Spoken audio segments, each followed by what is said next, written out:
Perkenalkan, nama saya Muhammad Satria. Saya dari kelas 12 kelas 4. Saya ingin menjelaskan mengenai kasus yang menyangkut pelanggaran HAM dan demokrasi. Nah, kasus yang saya ambil yaitu kasus Munir Said Talib yang merupakan pelanggaran hak asasi manusia yang benar-benar serius terjadi. Nah, Munir adalah seorang aktivis HAM yang gigih memperjuangkan keadilan dan kebenaran. Kronologinya terjadi itu pada tanggal 7 September 2004. Nah, Munir ini dibunuh dengan cara diracun menggunakan arsenik. Nah, racun tersebut diduga diberikan pada saat pesawat transit di Bandara Changi, Singapura. Pelakunya itu adalah Polikarpus Budihari Purianto, seorang pilot Garuda Indonesia yang menjadi tersangka utama dalam kasus ini. Nah, Polikarpus ini diduga memberikan racun arsenik kepada Munir. Selanjutnya yaitu proses hukum. Nah, Polikarpus dijatuhi hukuman penjara. Namun, kasus ini masih menyisakan banyak pertanyaan dan kontroversi mengenai siapa dalang sebenarnya di balik pembunuhan Munir. Nah, selain itu dampak dan reaksi. Nah, dari reaksi publik yaitu kasus ini memicu kemarahan dan protes dari berbagai kalangan, termasuk aktivis, HAM, masyarakat sipil, dan komunitas internasional. Selanjutnya itu investigasi.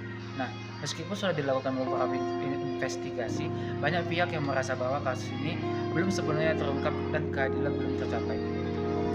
Kasus Munir Said Talib ini memang menjadi simbol perjuangan melawan pelanggaran HAM di Indonesia dan mengingatkan kita akan pentingnya penegakan hukum dan keadilan.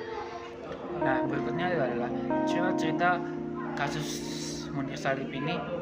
Latar belakang terjadinya pembunuhan yang menyangkut HAM dan demokrasi dari Munir Said Talib ini. Nah, Munir Said Talib ini merupakan seorang aktivis HAM yang gigih memperjuangkan keadilan dan kebenaran di Indonesia. Ia dikenal dengan kritiknya terhadap pelanggaran HAM yang dilakukan oleh aparat keamanan dan pemerintahan. Munir sering menerima ancaman karena kegiatannya, namun ia tetap teguh dalam memperjuangkannya.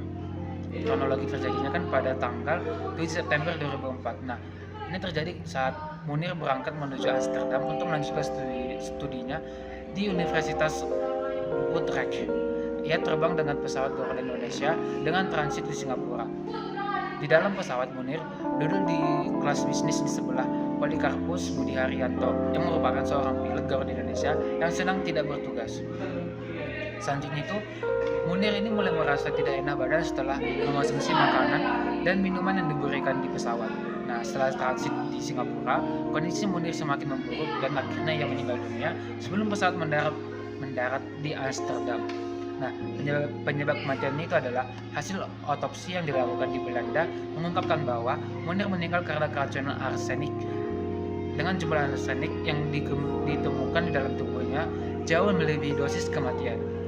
Hanya itu dalam penyelidikan. Polikarpus Budihari Priyanto ini ditangkap dan diadili atas tuduhan pembunuhan Munir. Nah, Polikarpus ini dijatuhi hukuman penjara seumur hidup, namun banyak pihak yang merasa bahwa dia hanyalah pelaku di lapangan.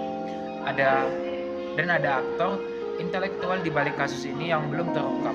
Dampak dan reaksi publik dari kasus ini yaitu termasuk aktivis HAM, masyarakat sipil, dan komunitas internasional. Nah, kasus ini menjadi simbol dari perjuangan melawan pelanggaran HAM di Indonesia dan menyoroti pentingnya penegakan hukum dan keadilan. Selanjutnya itu, ayat-ayat Alkitab yang menyangkut tentang HAM dan demokrasi. Yang pertama yaitu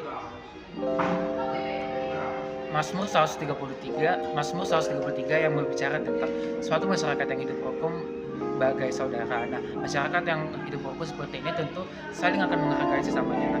Nah, jika